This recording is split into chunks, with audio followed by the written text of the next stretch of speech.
सहकारिता की सामुदायिक शक्ति से माननीय मंत्री जी के मार्गदर्शन में हम विकसित भारत और आत्मनिर्भरता की ओर अग्रसर हो रहे हैं। देश के शीर्ष नेतृत्व प्रधानमंत्री श्री नरेंद्र मोदी जी की दूरंदेशी से 2021 से स्थापित सहकारिता मंत्रालय माननीय सहकार मंत्री श्री अमित भाई शाह जी के मार्गदर्शन में आज सहकारिता का ढांचा मजबूत हो रहा है, सशक्त हो रहा है। बहुत बहुत स्वागत माननीय मंत्री जी का।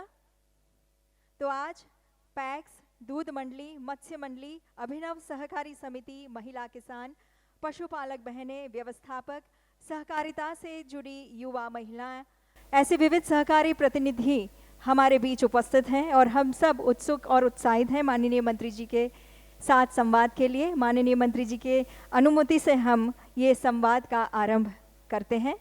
वैसे एक तो डरे बगैर बोलना और सच बोलना। जो सच है, आपकी कठिनाइयां हैं, आपको फायदा हुआ है या तो आपके सुझाव है क्या करना चाहिए इसके, वो डरे बगैर बताइएगा। और आप बताएंगे तो आपके जैसी कई बहनें और आपके जैसे कई पैक्स के लोगों को ये सुधार का फायदा मिलेगा, क्योंकि अंततोगत्वा ये सारी योजनाएं पैक्स के जो मेंबर है या डेयरी के मेंबर है या मत्स्य पालन मंडली के मेंबर है, उनके फायदे के लिए। तो सरकार ने जो योजनाएं करी, इसका अच्छा अनुभव है तो वो भी बताइए। गुजरात में तो मैं जानता ही हूं कि सबकी संपन्नता बहुत बड़ी है। जिन्होंने दूध के व्यवसाय के साथ गुजरात में जुड़े, वो सबकी संपन्नता बड़ी है। मेरे गांव में जब डेयरी नहीं थी तब 3 मकान थे पक्के, और डेयरी आने के बाद 5 साल में मेरे गांव में कच्चे मकान सिर्फ 60 थे, बाकी सारे पक्के हो चुके थे। तो ये मैंने देखा है, जमीन पर देखा है, और अब मंत्रालय में देख रहा हूं तो उसमें भी मालूम है। परंतु आप बिल्कुल बेखौफ होकर, जरा भी डर रखे बगैर बताइए। गुजरात के साबरकांठा के ईडर से 25 वर्षीय नम्रताबेन पटेल हमारे साथ हैं। आइए उनके साथ बात करें, अपने विचार साझा करें। नर्मदाबेन, आ प्रोग्राम में उपस्थित सौ बधाने मारा राम राम।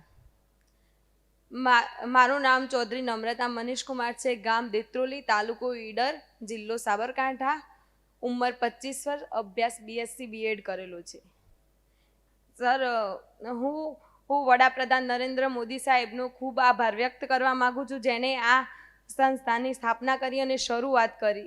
અને ત્યારબાદ હું અમિતભાઈ શાહ સાહેબનો પણ આભાર વ્યક્ત કરું છું, જેમને 4 વર્ષથી આ સંસ્થા ચલાવી રહ્યા છે અને આ પ્રોગ્રામ કરી રહ્યા છે। તેથી અમને ઘણી માર્ગદર્શકતા મળી છે અને આ પ્રોગ્રામમાં આજે ઉપસ્થિત રહીને બોલવાનો મોકો મળ્યો છે। હું 2021માં મારા મેરેજ પછી કોરોના સમય ચાલુ હતો, ત્યારથી મેં ઘરે રહીને બીજું કોઈ કામ ન કરી શકતા, તો મેં પશુપાલનનો વ્યવસાય અપનાવ્યો। શરૂઆતમાં મેં 2 ગાયોથી શરૂઆત કરી હતી। ધીમે ધીમે મને એમાં સફળતા મળી તો હું આગળ વધતી ગઈ। મને એવું લાગ્યું કે આમાં હજી કયા સુધારા વધારા કરી શકીએ તો આપણે આનાથી પણ વધારે પ્રોફિટ મળીએ। તો હું અને મારા મિસ્ટર જે એન્જિનિયરિંગનું કરેલો હતા, એ વ્યવસાય કરતા હતા, એમનો ધંધો હતો પર્સનલ, એમને પણ છોડીને મને સપોર્ટ કર્યો। તો ધીમે ધીમે મેં આ ધંધામાં આગળ વધવાનું વિચાર્યું। તો અમને એમ થયું કે આમાં હજી શું કરી શકીએ તો આપણને વધારે પ્રોફિટ મળે। તો મેં બ્રીડનો ઉછેર કરવાની શરૂઆત કરી। મેં પહેલાં તો બધાને સજેશન લીધા કે ગાયો તમે ઘરની છે તો એને આપી। મારા સાસુ સસરા કરતા જ, પણ મારા સાસુ અમુક કારણોસર પેરાલિસિસ થઈ ગયા, એ બિલકુલ બેડ રેસ્ટ છે। તો મારે અચાનક ઉપાડવું પડ્યું। તો મેં શરૂઆત કરી તો મને એમ થાય ને આમાં બ્રીડિંગનું કામ કરે, ત્યારે અમે સાબર ડેરીથી ખૂબ સારો સહકાર મળ્યો। તો અમને એમને પણ સલાહ આપી કે તમે બ્રીડિંગ કરો તો એનાથી તમે ધીમે ધીમે એમાં દૂધની ક્ષમતા પણ વધારી શકો છો, એની દૂધની ક્વોલિટી પણ વધારી શકો છો। અત્યારે મારી પાસે 17 ગાયો અને 6 વાછડીઓ છે। એમાંથી મારી પાસે 17 ગાયોમાંથી 11થી ઉપરની ગાયો મારી A1 A2 સર કહે છે તે A2 ગાયો છે, ને બીજી A1 છે। A1 છે। A2 ગાયોનું દૂધ આપણે લઈએ છીએ તો એનાથી ઘણી રોગ પ્રતિકારક શક્તિમાં વધારો થાય છે, જેમાં એમિનો એસિડનું પ્રમાણ ઓછું હોય છે। તો A2 ગાયોની અમે શરૂઆત કરી। તો પહેલાં અમે પંજાબથી લાવ્યા, બેંગ્લોર, કર્ણાટક, તમિલનાડુ એમ વગેરે જગ્યાએથી અમે સારી સારી ઓલાદો ભેગી કરી અને એના પર બ્રીડિંગ કર્યું. બ્રીડિંગ કરવાથી અત્યારે મારી પાસે એક ગાયનું દૈનિક દૂધ 38થી 40 લીટર દિવસનું છે. અત્યારે હું 17 ગાયો છે, એમાં અમુક ડ્રાય પીરિયડમાં પણ છે, તો હું 245 લીટર આખા દિવસનું દૈનિક દૂધ ભરાવી રહી છું. અત્યારે મારો 10 દિવસનો પગાર 80,000 છે, જેમાંથી મને ચોખ્ખું બેનિફિટ 25,000 મળે છે. તો આ સાલનું 2025નું મારું દૂધ 24 લાખનું થયું છે, જેનું ગામની ડેરીનો મને ભાવ ફેર 2,40,000 મળે છે અને સાબર ડેરીનો ભાવ ફેર મને 4 થી 5 લાખ મળશે. અને હું 10 એકર જમીનની માલિક પણ છું, જેમાં લોન કોની લીધી હતી તે? ગાયો હા, ગાયો સર અમે અમારી રીતે જ લાવ્યા હતા. તમારી રીતે જ લાવ્યા? ખેતરમાંથી આવક આવે એમ એક બે કરીને 2025 સુધી અમે 17 ગાયો ભેગી કરી છે. લીલો ચારો કેટલો ખવડાવે? લીલો ચારો અમે એક ગાયનો 40 કિલો એક ટાઈમનો મળે છે. સર મારી પાસે 10 એકર જમીન છે, એમાં બટાકા, મગફળી અને મકાઈનું વાવેતર કરે. જે મકાઈનું મેં 11 એકરનું વાવેતર કર્યું હતું આ સાલે, 11 એકરનું મેં સાયલેજ પોતે ઘરે બનાવ્યું છે, જે સાબર ડેરીના માર્ગદર્શનથી મેં સાયલેજ પોતાનું ઘરે બનાવ્યું છે. આવું અમે 3 વર્ષથી કરી રહ્યા છીએ, તો અમને એ પણ બેનિફિટ આમાં મળે છે કે ઘાસચારો તમારે બહારથી ના લાવવો પડે. અને અત્યારે બનાવ્યા પછી 1 મહિનાનો જે અમને તકલીફ પડે એ સાબર ડેરી અમને સાયલેજમાં સબસિડી આપે છે. એના કારણે સાયલેજ અમે મેળવી શકીએ છીએ. આગળ ભવિષ્યમાં મારું આયોજન છે કે આમાં હું 1,000 લીટર દિવસનું દૂધ કરે, સારી ઓલાદોમાં ઓછી ગાયો રાખીને વધારે દૂધ અને એમાંથી વધારે પ્રોફિટ મળે. તું નક્કી કર, તારી જેમ 2 દીકરીઓને તારે તૈયાર કરવાની. સર એક બેનને તો મેં મારા ગામમાંથી તૈયાર કરી છે, એના સાસુ ઓફ થઈ ગયા હતા એના મેરેજના થોડા ટાઈમ પછી. એ બેન મારી જોડે આવે છે ને એને મારાથી પ્રેરણા લઈને એને 150 લીટર દિવસનું દૂધ કર્યું છે. અત્યારે તારો ફોટો લગાવે છે ઘેર? ના સર, પ્રેરણા લે તો ફોટો લગાવવો પડે ને. ના સર, આ 2 એનો ફોન વર્ષ નંબર મને આપજો, હું કહીશ તારો ફોટો લગાવે. 2 વર્ષથી સર મેં મારા સાસુને 17 લાખ ખર્ચો કર્યો, બધું મેં દૂધમાંથી કર્યો. અત્યારે દૂધમાંથી મારે 1 મહિનાના 80 થી 90,000 બચે છે. અને એ ગાયોના લીધે આજે હું તમારી વચ્ચે બોલવાનો મને મોકો મળ્યો છે. નકર અત્યારે મોટા અધિકારીઓ બનવું પડે, અધિકારી બન્યા પછી તમને મળવા માટે એપોઇન્ટમેન્ટ લેવી પડે. મારે એપોઇન્ટમેન્ટ નથી લેવી પડે, મને સામેથી મોકો મળ્યો, તમે અહીંયા આવીને મળો સાહેબને. એ બદલ સાહેબ હું આપનો ખૂબ ખૂબ આભાર વ્યક્ત કરું છું. सब समझ पाए इसलिए हिंदी में बोलता हूँ. गायों की सेवा करने से मुझे मिलने की बात तो बहुत छोटी है, आपके बच्चों को भी बहुत आशीर्वाद मिलेगा. इससे बड़ा कोई पुण्य नहीं हो सकता. हमेशा गाय की सेवा करनी. हाँ सर. तो खेती पशुपालन से लेकर स्वास्थ्य के क्षेत्र में भी आज सहकारिता अपना रंग दिखा रहा है, और ऐसा ही एक क्षेत्र है मत्स्य पालन. तो मछली मंडली से जुड़ी है होथा डिम्पल बहन, जो कि आज हमारे बीच हैं. उनको आमंत्रित करेंगे अपनी बात रखने के लिए. डिम्पल बहन. સૌ પ્રથમ સૌને મારા નમસ્કાર. ક્યાંથી છો તમે? અરવલ્લી અરવલ્લી. તળાવમાં માછલી પાલન કરો છો? ડેમમાં. ડેમમાં? હા. કયો ડેમ? બામણા હાથમતી જળાશય. ठीक है, बताइए. મારું નામ હોથા ડિમ્પલબેન વિશાલભાઈ, ગામ ગંભીરપુરા, તાલુકો ભિલોડા. હું અરવલ્લી, જિલ્લો અરવલ્લીની રહેવાસી છું. હું ધી ભિલોડા વિભાગ આદિવાસી મત્સ્ય સહકારી મંડળીના જોડાયેલી છું. અમારી મંડળીને સહકાર વિભાગ તરફથી 5 લાખ રૂપિયા ખર્ચ પેટે મળેલ છે. તે બદલ હું સરકારશ્રીને ખૂબ ખૂબ આભાર માનું છું. તેનો ખર્ચ અમે ઓફિસ બનાવવા અને એમનો જે રિનોવેશનનું કામ છે એ અને સભ્યપદને ટ્રેનિંગ આપવા માટે ખર્ચ્યા છે. અમારી મંડળીને સહકાર તરફથી ફિશ કેચ કલ્ચરની સહાય મળી છે. એ દરમિયાન હું સરકારનો ખૂબ ખૂબ આભાર માનું છું. और अब हमारे बीच है नोजीबेन नितिश भाई चौधरी, जो कि बनासकांठा गुजरात से पधारी हैं. મારું નામ ચૌધરી નોજીબેન નીતિશભાઈ, હું ચાંગડા ગામની વતની છું અને અમારી મંડળી દૂધ ઉત્પાદક સહકાર મંડળીમાં કોમ્પ્યુટર ઓપરેટર તરીકે ફરજ બજાવું છું. તમે કોમ્પ્યુટર ચલાવો છો? કોમ્પ્યુટર ઓपरेटर तरीके. क्या सीखा? हैं? कहाँ सीखी आप? सर हमारे वहाँ से सीखी, मंडली में से, मंडली वाले सीखवा, मंडली में से. आपकी शंकर भाई सोसाइटी ने सिखाया? सोसाइटी में से. शंकरभाई चौधरी और साहब गुजराती महिला में कर्मचारी तरीके। गुजराती में टाइप करती है आप? हाँ, गुजराती में। तो फैट गिनना ये करना हाँ, सब आता है? फेट एसिनेप निकाल। भाई और ताली सब- बजाओ इनके लिए सभी लोग। और सब हमारे गांव में आप आए थे न, तब से हमारे गांव में माइक्रो एटीएम की शुरुआत हुई। पहला हमारे गांव में कोई माइक्रो एटीएम के और कोई नहीं थे, એટલે हमारे गांव वासियों को दूसरे गांव में जाना पड़ता था। अब आपको मालूम है माइक्रो एटीएम हाँ, में नहीं सूद ब्याज कितना लगता है मालूम है? हाँ सर, ये तो एनो ब्याज कोई ना लगे सभी मेंबर बन गए हैं, सभी हाँ। मेंबर को मिलता है? ना, सभी मेंबर नहीं है। दो हमारे ग्राहक मित्र છે, ડેરીમાં ગ્રાહક મિત્ર છે 675, તેમાંથી 200-250 જેટલા જ। 250-250 लोग बने हैं। हाँ, दूसरे लोग तो ऑनलाइन। रोज कितना दूध आता है आपकी हमारी मंडली में 12,000 लीटर। 12,000 लीटर? हाँ, पहला हमारी डेयरी में જ્યારે અમારી મંડળીની गुजरात શરૂઆત के થઈ ને, गुजरात के बाहर के जिलों में जिले का 12,000 लीटर नहीं आता અમારી है। મંડળીની શરૂઆત થઈ ને ત્યારે 46 લીટર દિવસનો આવતો। और टोटल कितने पशु है मंडी से संबंध? એમની જોડે 100 પશુ છે। हैं? એમનો એકનો 1 વર્ષનો 1 કરોડનો दूध આવે અમારી 1 करोड़? हाँ, भाई करोड़पति दूध बनाने वाले लोग हैं, ताली बजाओ आप। માઇક્રો એટીએમની તમે શરૂઆત કરાવી એ બદલ હું અમિત શાહ સાહેબનો ખૂબ ખૂબ આભાર માનું છું। બેન મારો આભાર માનવાની જરૂર નથી, ગલબાભાઈ નો આભાર માનજો। हाँ, आपका डेयरी गलबाभाई ने बनाया था અમને और 50,000 उन्होंने રૂપિયાનો बड़ी ક્રેડિટ क्रांति કાર્ડ करी। પણ આપ્યો છે। आज बनासकांठा जैसे दूरस्थ एरिया में, मैं जब पैदा हुआ तब बनासकांठा में स्नान के लिए पानी सप्ताह में 1 दिन मिलता था। मध्य प्रदेश राजस्थान वालों को मालूम नहीं होगा, बनासकांठा और कच्छ ये हमारे यहाँ बहुत पानी की तकलीफ वाले जिले थे गुजरात में। और वहां आज एक परिवार 1 करोड़ रुपया साल का दूध में से कमाता है, ये बहुत बड़ी बात है भाई, और बहुत बड़ा परिवर्तन हुआ है। और अब हमारे पार्टी से हंसाबेन पटेल जो कि अहमदाबाद गुजरात से हैं, उनको हम आमंत्रित करते हैं। पी चंद्रनगर ग्रुप सेवा सहकारी मंडली से वे जुड़े हैं। બધાને મારા જય શ્રી કૃષ્ણ।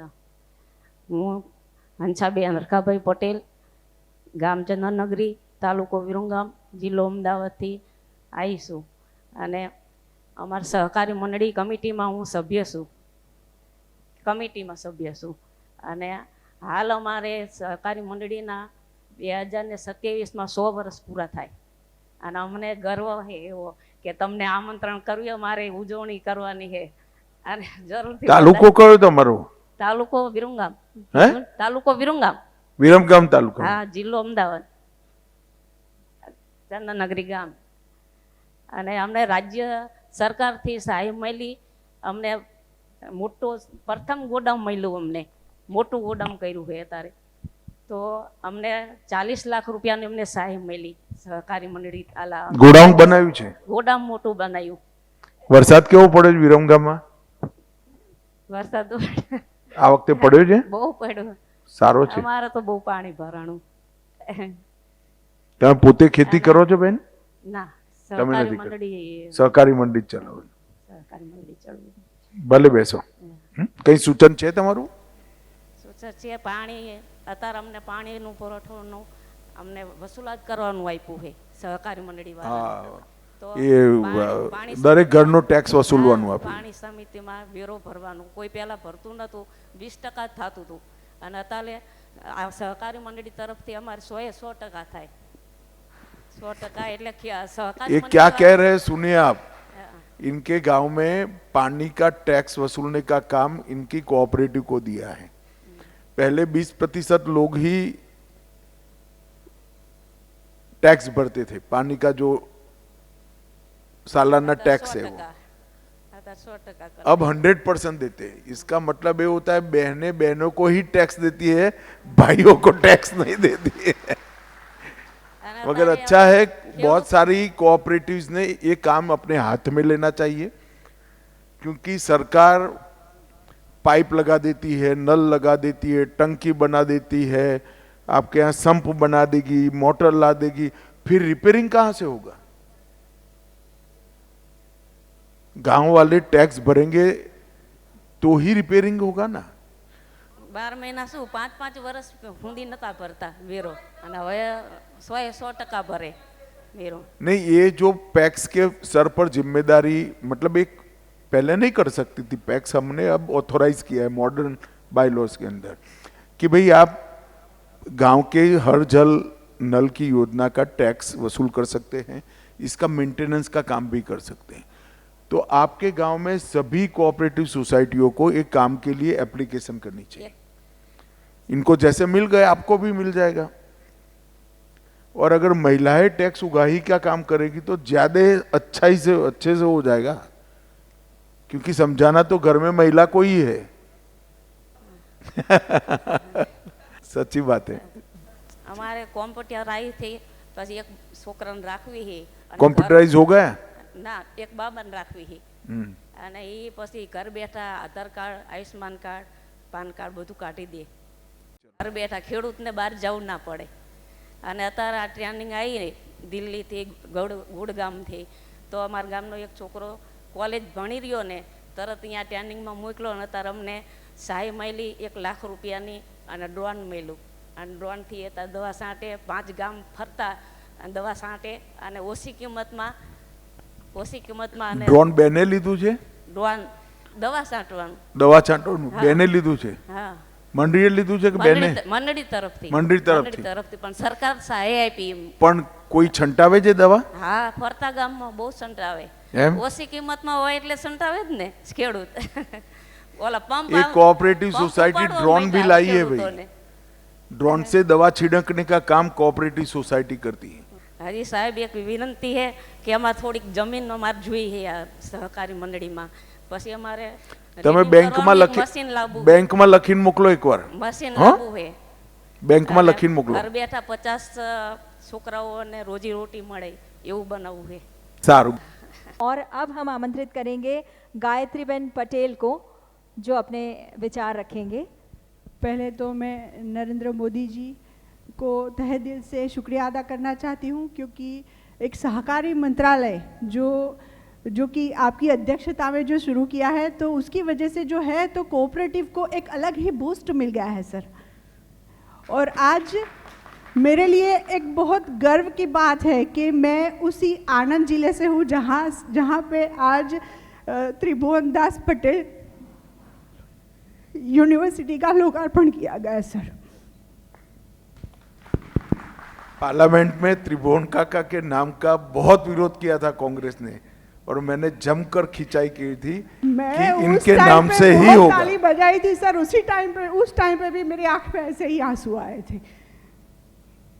आप अकेली नहीं है, पूरे गुजरात की महिलाएं त्रिभुवन काका को आशीर्वाद देती हैं। बहुत बड़ा काम हुआ है कि इनके नाम से यूनिवर्सिटी बनी है, और इन्होंने जो सच्ची कोऑपरेटिव की नींव डाली थी, इसके कारण आज गुजरात की 36 लाख महिलाएं 80,000 करोड़ का व्यापार कर रही। 80,000 करोड़। ये जो बहनें यहाँ कह रही ना 1 करोड़ का मैं दूध भरती हूँ, मैं 15 लाख का दूध भरती हूँ, 20 लाख का, ये त्रिभुवन काका न होते तो कभी न होता। कभी न होता सर। और मैं गायत्री पटेल उसी अजरपुरा गांव से हूँ जहाँ से अमूल की पहली नींव रखी गई थी। और 1964 में जब हमारे भूतपूर्व प्रधानमंत्री श्री लाल बहादुर शास्त्री जी एक रात के लिए रुके थे, और फलस्वरूप एनडीडीबी की रचना हुई और श्वेत क्रांति की शुरुआत हुई। मेरी बात करूँ तो मैं बीकॉम ग्रेजुएट हूँ और डिप्लोमा इंफॉर्मेशन सिस्टम्स मैनेजमेंट किया है। मेरे पिताजी जो है तो वो मुझे वकील बनाना चाहते थे, और मेरी इच्छा थी कि मैं शादी करके फॉरेन चली जाऊँगी, और मेरी शादी भी उसी लड़के से हुई जो यूएसए में था। लेकिन कुछ कारणों सर उनका मेरा जाना नहीं हो पाया, तो उनको वापस आना पड़ा। और आने के बाद मेरे ससुर जी की एक्सीडेंटली डेथ हो गई, और थोड़ी फिनेंशियली कंडीशन भी हमारी अच्छी नहीं थी। तो उस टाइम पे सोचा कि अभी ऐसा कुछ व्यवसाय सोचना पड़ेगा कि मम्मी को अकेला छोड़ नहीं सकते थे। तो इसके लिए हमने पशुपालन व्यवसाय को चूज़ किया। तो उस टाइम पे लोग बातें कर रहे थे कि भैया ये लोग फैमिली बैकग्राउंड मतलब घूमने फिरने वाले लोग हैं, तो पशुपालन में कैसे ही टिकेंगे, तो 1-2 साल में शायद बंद कर देंगे। तो हम लोगों ने मैंने और मेरे हस्बैंड ने ऐसा ऐसा काम किया सर कि गांव लोग भी सोचने लगे कि भैया हम लोग तो ये सोच रहे थे कि ये लोग कुछ नहीं कर पाएंगे, तो ये लोगों ने सच में साबित कर लिया कि पशुपालन व्यवसाय में ये बहुत आगे जा सकते हैं। तो उन्हीं लोगों ने मुझे अजरपुरा डेयरी कोऑपरेटिव सोसाइटी की अध्यक्ष के रूप में चुना। आपके पास कितने पशु है? सर मेरे पास 80 पशु है। 80 पशु है। हाँ। और अजरपुरा डेयरी कोऑपरेटिव सोसाइटी के अध्यक्ष रूप में चुना गया और मैं मेरे जैसी कितनी बहनों को आज प्रोत्साहन देती हूँ कि भैया आप लोग घर में से बाहर निकलो, फ़ोन में ज़्यादा आप अपना टाइम ख़राब कर रहे हो, इससे पहले आप उसे खा जाओ। और पशुपालन के साथ साथ में उनको मैं यही सुझाव देती हूँ कि अकेले पशुपालन के ऊपर निर्भर नहीं रहना, इसके साथ आपको अलग एक्टिविटीज़ भी करनी पड़ेगी, आपको इंटीग्रेटेड होना पड़ेगा। तो इसके साथ जैसे मैं गोबर से बहुत सारी प्रोडक्ट्स बनाती हूँ, मशरूम फार्मिंग भी करती हूँ, हनी बी कीपिंग भी करती हूँ और SHG चलाती हूँ, जिससे बहनों को साथ जोड़ के मैं एक हनी बी कीपिंग का ग्रुप भी चलाती हूँ जो NDDB और अमूल की सहायता से बना है सर। और यही सब एक्टिविटीज़ के लिए आप श्री के द्वारा ही मुझे Indian dairy association west zone का अवार्ड भी मिला है सर। और मेरी ये उपलब्धि यही है सर कि यही व्यवसाय की वजह से मुझे आपके सामने दोबारा बोलने का मौका मिला है। और जो मैंने इच्छा की थी कि मैं फॉरेन जा कर के आऊँ, यही पशुपालन की वजह से मैंने मान सम्मान सब कमाया। आज मैं अजरपुरा कोऑपरेटिव सोसाइटी में चेयरपर्सन तो हुई, एक बार UK भी जाके आई, 2 बार USA भी जाके आई, लेकिन मेरा मन कहीं पे भी नहीं लगा। मुझे बस मेरे पशु चाहिए और मेरे फार्मर्स चाहिए।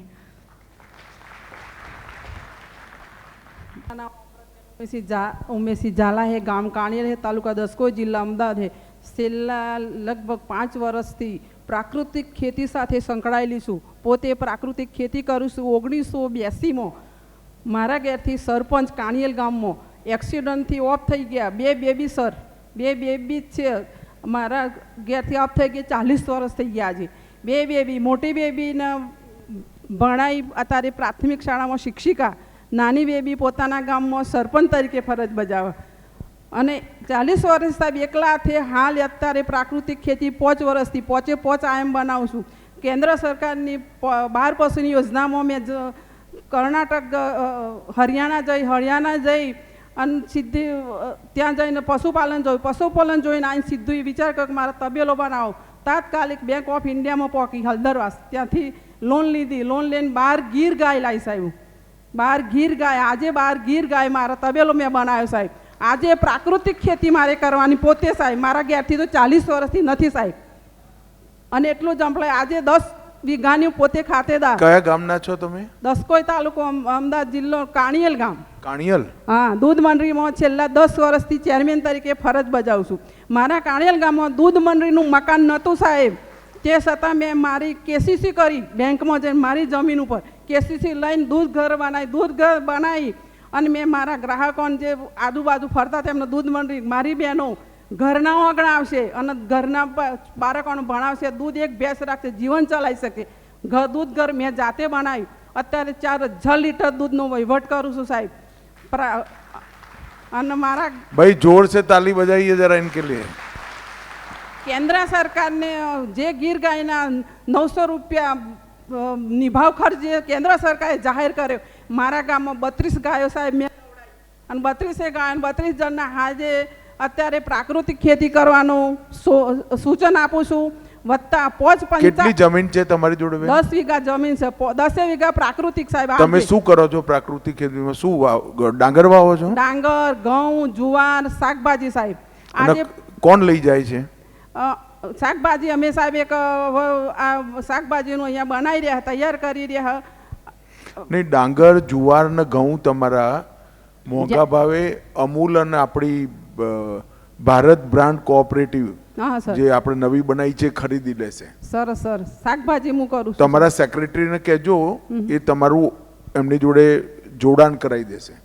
જેટલા ઘઉં થશે, જેટલી ડાંગર થશે, જેટલું જુવાર થશે, બધો એ લોકો મોંઘા ભાવે ખરીદી લેશે। ઘઉં આ સાલ 2 વર્ષથી ઘઉં સાહેબ અમદાવાદમાં આપું છું। આ વર્ષે મેં સાહેબ જે 400 રૂપિયા ઘઉં, એ ઘઉં આજે મેં 900 રૂપિયા વેચ્યા સાહેબ, પ્રાકૃતિક ઘઉં। 900 રૂપિયાના 20 કિલો ઘઉં પોતે વેચા ક્યાં? અમદાવાદમાં ખાવા માટે આપે ડોક્ટરો લોકોને આપે? ડોક્ટરોને ઘેર આવીને લઈ ગયા સાહેબ. એમને ભરોસો છે તમારો ઘઉં પૂરો organic? ગોપકોનું સર્ટી સાહેબ મને આપ્યું. ગોપકોનું સર્ટી પણ મેં લીધું સાહેબ. આખી એમ? જમીન હા ગોપકો સર્ટી લીધું સાહેબ. भाई ताली बजाओ, इनके ऑर्गेनिक का सर्टिफिकेट किसी के साथ जुड़ाव करे अगर माता जी ने लिया है, गोपको- बहुत बड़ी बात है भाई. આજે ગીર ગાયનું સાહેબ આજે ઘી અમે 5 વર્ષથી ગીરનું દૂધ અને ઘી ઘર માટે પરિવાર માટે બે દીકરી સાહેબ અત્યારે હાલ ટ્રેક્ટર લીધું તમારું સાહેબ. આખું નામ શું છે બેન? અમરતબેન ઉમેશથી ઝાલા ગામ કાણિયન તાલુકો દસકોઈ અને ઉત્તમ સાથે જોડાયેલી છું. ઉત્તમ દૂધ મંડળી ઉત્તમ સંઘમાં સભ્ય તરીકે અને મારી મંડળીનું દૂધ ત્યાં આવે અત્યારે 4000 લીટર દૂધનો હું વહીવટ કરું છું. વર્ષે જે વધારો આવે 22%નું 22% વધારો ગામવાળાને આપું છું સાહેબ આજની તારીખમાં. અને મારી મંડળી સક્ષમ બનાવી મેં અને બધાને એફએમટીની તાલીમ આલું સાહેબ પ્રાકૃતિક ખેતી પોચ પંચાયતમાં. એફએમટીની તાલીમ મારું ઘરનું કામ પૂરું કરીને હું એફએમટીની તાલીમ આપવા જાઉં. દેશની તાલીમ મેં લીધી પ્રાકૃતિક ખેતીની અને પ્રાકૃતિક ખેતી સાથે બધાને ઘેર જઈને શીખવાડવાનું કે આ પ્રાકૃતિક પીપ મંગાવે બધાને પીપળો પણ મેં લાવડાવ્યો ગવર્મેન્ટથી. જીવામૃત બનાવો. જીવામૃત ઘનજીવામૃત બ્રિજામૃત વાસ્પા આ બધું જ બનાવવાનું. મેં તો આખું ટક્ચર સાહેબ બનાવ્યું. ટક્ચરમાં સીધું ખેતીમાં જાય. 5 વર્ષથી સાહેબ એરિયા ખાતરની થેલી મારા દરવાજા નહીં આવવાની. 5 વર્ષથી નહીં લાવવાનું. આજે મારી સાહેબ નહીં મારા 62 વર્ષની ઉંમર છે. 62 વર્ષ અત્યારે હું ચાલીને 10 કિલોમીટર ચાલીને જતી રહું આજની તારીખમાં. તો થાકની તો ખબર નહીં મને થાક કેવો છે એવું. અત્યારે ગાયો દૂધ બધાને નજીક આવ્યા હોય કોક આવ્યા મહેમાન તો આપી દેવાનું 2 લીટર લઈ જાઓ છોકરો ખાવાનો. ચિંતા નહીં કરવાનું. કુદરતે આલી હોય તો વાપરવાનું. ચિંતા કરવાની નહીં. જો ચિંતા કરી હોત તો ગુજરાતના જે પનોતા પુત્ર આપણા નરેન્દ્ર મોદી સાહેબે કરી હોત સાહેબ એટલી ચિંતા કરવાની કોઈ જરૂર નહીં. બેઠે હતો લગી આપણા દિલ્હીની ગાદી ઉપર કોઈ ચિંતા કરવાની જરૂર જ નહીં. जय जवान जय किसान जय गुजरात. तो आप सभी का बहुत बहुत धन्यवाद. हम सब ने अपने अनुभव मंत्री जी से साझा किए हैं और माननीय मंत्री जी के मार्गदर्शन में आज सहकारिता से आत्मनिर्भरता का मार्ग भारत प्रशस्त कर रहा है. आइए हम सब हृदयपूर्वक निवेदन करते हैं माननीय मंत्री जी से इस अवसर पर हमारा मार्गदर्शन करें. मेरा आप सभी से 2 ही निवेदन है. त्रिभुवन काका के नाम से त्रिभुवन सहकारिता यूनिवर्सिटी का शिलान्यास हुआ है. इस सहकारिता यूनिवर्सिटी का नाम त्रिभुवन काका के नाम पर इसलिए रखा था कि आज देश भर में मैं जाता हूं, हर जगह पे, चाहे कर्नाटक हो, चाहे उत्तर प्रदेश हो, चाहे हरियाणा हो, चाहे महाराष्ट्र हो, चाहे बंगाल हो, छोटी छोटी गरीब परिवार की महिलाओं ने आत्मनिर्भर होकर अपने बच्चों को बहुत पढ़ाया लिखाया, आगे बढ़े हैं. कई जगह पे गुजरात जैसे राज्य में जहां कोऑपरेटिव एस्टेब्लिश हो गई वहां 1-1 करोड़ रुपया की कमाई होती. ये मूल विचार जो था वो त्रिभुवन भाई पटेल का था और वो व्यक्ति ने अपने जीवन में अपने नाम के लिए कुछ नहीं कहा. इतना बड़ा काम करने वाला व्यक्ति, जब मैं पार्लियामेंट में उनका नाम बोला तो देश भर में ये सवाल था कि ये कौन है. 1 महीने में सभी लोग सोचते हैं कि ये बुरी बात है, मगर व्यक्ति के लिए बहुत बड़ी बात है कि इतना बड़ा काम करने के बाद भी अपने लिए उन्होंने कोई प्रसिद्धि नहीं करी, केवल और केवल काम करते रहे. और इसीलिए कांग्रेस के विरोध के बावजूद हमने यूनिवर्सिटी का नाम त्रिभुवन दास पटेल के नाम पे किया है, क्योंकि उसका अधिकार है अब ये यश लेने का. डेयरी के क्षेत्र में ढेर सारा परिवर्तन हम ला रहे हैं. यहाँ बहुत सारी बहनें डेयरी की कोऑपरेटिव चलाने वाली हैं. अब हम आने वाले दिनों में गोबर का प्रबंधन, उनके खान पान का प्रबंधन, पशु की हेल्थ का प्रबंधन और गोबर के उपयोग से आपकी कोऑपरेटिव की कमाई बढ़े, इसके दिशा में अब छोटे छोटे देश भर में बहुत प्रयोग हुए हैं। हमें सारे प्रयोगों को संकलित कर कर वो प्रयोग का फल हर कोऑपरेटिव के पास पहुंचे, इसके लिए भारत सरकार योजना बना रही है। मेरी 2-3 बैठकें इसके ऊपर हो गई है। मैं आपको विश्वास दिलाता हूं कि 2-3 साल में हर कोऑपरेटिव, जो दूध कोऑपरेटिव है, उसका गोबर, जैसे बहन जी ने कहा कि ऑर्गेनिक खातर बनाने के लिए उपयोग होगा, गैस बनाने के लिए उपयोग होगा और कई प्रकार के उपयोग उसमें से होंगे। और आने वाले दिनों में गांव में 500 परिवार मानो दूध उत्पादन का काम करते हैं। इसमें से 400 कोऑपरेटिव में होंगे, 200 प्राइवेट दूध वाले को दूध बेचते होंगे। उनके पशु के गोबर का काम भी हम कोऑपरेटिव को दे देंगे, उनके टीकाकरण का काम भी करेंगे, पशु आहार देने का काम भी करेंगे। तो सभी लोगों ने अपनी जिला डेयरी के साथ संपर्क बनाए रखें। 6 माह में सारी योजनाएं कॉन्क्रीट स्वरूप लेकर आपकी कोऑपरेटिव तक पहुंच जाएगी। परंतु मेरा आप सभी से, दूध उत्पादक मंडियों से आग्रह है कि त्रिभुवन काका की एक फोटो जरूर अपनी कोऑपरेटिव में लगाइएगा, जिन्होंने गुजरात की सारी कोऑपरेटिव की बहनों को इतना समृद्ध किया है।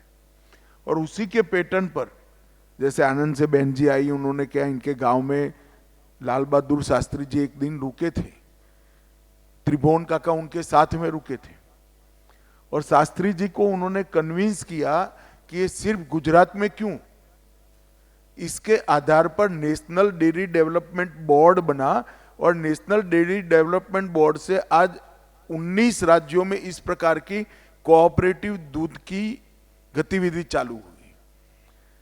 तो यहां से आनंद के तहसील से जो काम शुरू हुआ वो आज 19 राज्यों में पहुंच चुका है। दूसरा, हमारे सामने बहुत बड़ा काम है और विशेषकर कोऑपरेटिव सेक्टर ने उसको सोचना चाहिए। मैंने तो तय किया है कि मैं जब भी रिटायर्ड हो जाऊंगा, मैं मेरे बाकी का जीवन वेद, उपनिषद और प्राकृतिक खेती के लिए खर्च करूंगा। ये प्राकृतिक खेती, ये इस प्रकार का एक वैज्ञानिक प्रयोग है जो कई प्रकार के फायदे देता है। फर्टिलाइजर वाला गेहूं खाने से कैंसर होता है, बीपी बढ़ता है, डायबिटीज होती है, थायराइड की प्रॉब्लम आती है। शुरू शुरू में तो हमें मालूम नहीं पड़ा। तो खाने वाले के शरीर को अच्छा रखने के लिए फर्टिलाइजर, केमिकल बगैर का खाना खाना, इसका मतलब है दवाइयों की जरूरत ही नहीं पड़ेगी। दूसरा, उत्पादन बढ़ता है। मेरे खेत पर मैंने प्राकृतिक खेती अपनाई है। आज मेरे उत्पादन में लगभग 1.5 गुना बढ़ोतरी हो चुकी है। आपके खेत में ज्यादा बारिश आएगी तो पानी बाहर चला जाता है ना, जाता है या नहीं जाता है, बोलिए ना, जाता है ना। अगर प्राकृतिक खेती आप करोगे तो 1 बूंद पानी बाहर नहीं जाएगा, अंदर उतर जाएगा। क्यों? क्योंकि प्राकृतिक खेती करने के साथ ही केचवे बनते हैं। केचवे मतलब गुजराती में अरसिया कहिए ना આપણે। अब આપણે फर्टिलाइजर डाल डालकर सारे केचवे मार दिए। ये बड़े बड़े यूरिया के कारखाने डाले हैं, डीएपी के कारखाने डाले हैं, एमपीके के कारखाने डाले हैं, मगर हर केचवा यूरिया, डीएपी और एमपीके का स्वयं कारखाना है। वो मिट्टी खाता है और खाद बनाकर बाहर निकालता है। मगर हमने जब यूरिया डाला तो केचवा मर गया।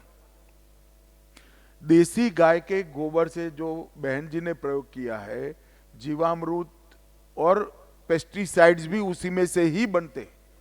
सिर्फ इतने आपको 5 प्लास्टिक के पीप खरीदना है बस। और एक देसी गाय में 21 एकड़ का खेती हो हो सकता है 21 एकड़ का, सिर्फ एक गाय में। और गुजरात में तो गाय के, जो देसी गाय पालेगा, प्राकृतिक खेती करेगा, गाय के रख रखाव के लिए 900 रुपया उसको सरकार देती है। आपके नाम पर चेक ही आ जाएगा 900 रुपये का। इससे आपका उत्पादन भी बढ़ता है, खाने वाले की सेहत भी अच्छी होती है, धरती भी हमारी अच्छी हो जाती है, पानी का भी बचाव होता है। सभी प्रकार से प्राकृतिक खेती हमारा फायदा करता है। और भारत सरकार के सहकारिता मंत्रालय ने प्राकृतिक खेती का जो अनाज है वो खरीदने के लिए कोऑपरेटिव बनाई है। और अब बहन जी को गेहूं का भाव 2 गुना मिला, मगर एक गेहूं अमेरिका जाता है तो 6 गुना मिलता है। तो वो एक्सपोर्ट करने के लिए भी हमने एक कोऑपरेटिव बना दिया है। तो सभी लोगों ने, दूध का व्यवसाय करने वालों ने अपने गोबर के लिए भी चिंता करनी चाहिए। और गोबर का उपयोग केवल और केवल प्राकृतिक खेती में करते। बहुत सारे किसान गोबर को ऐसे ही डाल देते खेत में। एक छोटा सा प्रोसेस कर चूना, गुड़, गोबर और 2-3 हल्दी और 2-3 केमिकल डालकर अगर आप जीवामृत बनाकर डालते हो, इसको हिलाकर 36 घंटा रखना पड़ता है। तो एक गोबर कभी यूरिया न डाल पाए ऐसे खेत की रचना करेगा। और आप यूरिया का जो खर्चा करते हो, वो सारा खर्चा बच्चों को अच्छा खाना खिलाने में करिए, खिलौना लाने में करिए और बच्चों को नए कपड़े दिलाने में करिए। आपका उत्पादन भी कम नहीं होगा, आप पुण्य का काम भी करोगे क्योंकि किसी को अच्छी सेहत दोगे। दूसरा पुण्य का काम करोगे, एक देसी गाय का पालन करोगे। और इसीलिए हमने प्राकृतिक खेती को बहुत बढ़ावा दिया है। अब 8-10 साल में इसके टेस्टिंग की व्यवस्था हो जाएगी, मंडियां बन जाएगी, खरीदने की व्यवस्था हो जाएगी, एक्सपोर्ट की भी व्यवस्था हो जाएगी। और अमूल के तर्ज पर जो आपका गेहूं है वो एक्सपोर्ट कर जो मुनाफा आएगा, इसका मुनाफा सीधा आपके अकाउंट में पर किलो के हिसाब से वापिस आ जाएगा। ये सारी व्यवस्था भारत सरकार ने के कोऑपरेटिव मंत्रालय ने की है। मैं जब गृह मंत्री बना तब सारे लोग मुझे कहते थे बड़ा महत्वपूर्ण विभाग आपको मिल गया, देश का गृह मंत्री होना। सरदार पटेल साहब थे तो बहुत बड़ी बात होती है गृह मंत्रालय। मगर जिस दिन मुझे सहकारिता मंत्री बनाया उस दिन मैं मानता हूं कि गृह मंत्रालय से भी बड़ा डिपार्टमेंट मुझे मिल गया है, जो देश के गरीबों के लिए काम करता है, किसानों के लिए काम करता है, गांव के लिए काम करता है, बोल नहीं पाते ऐसे पशुओं के लिए काम करता है। आप सब भी कोऑपरेटिव से जुड़े हो, बहुत सम्मान के साथ काम करिएगा। आप लोगों को मिलकर अच्छा हुआ। मैं देश भर में 3-3 राज्यों की ऐसी 10 चौपालें लगाने वाला हूं, इसी प्रकार की खुलकर बात करना। और उसमें से आपके जो सुझाव आज कुछ आए हैं, ऐसे आएंगे, तो उसके आधार पर सहकारिता मंत्रालय का आगे का काम भी हम करेंगे। कुछ ऐसा लगता है तो मेरे नाम से मेरे घर के पते पर चिट्ठी भेज देना, मैं खुद पढ़ूंगा और आपको जवाब भी दूंगा। और अगर कोई सुझाव नहीं है तो घर में अच्छा प्रसंग है तो निमंत्रण तो जरूर मुझे भेज देना। बहुत अच्छा लगा आप लोगों को मिलकर। ढेर सारी थकान, ढेर सारा तनाव, ढेर सारी चिंताएं जब इतनी हंसकर बहनें साथ में बैठती है तो अपने आप उतर जाता है। बहुत अच्छा लगा आप लोगों को मिलकर। आप सभी का बहुत बहुत धन्यवाद।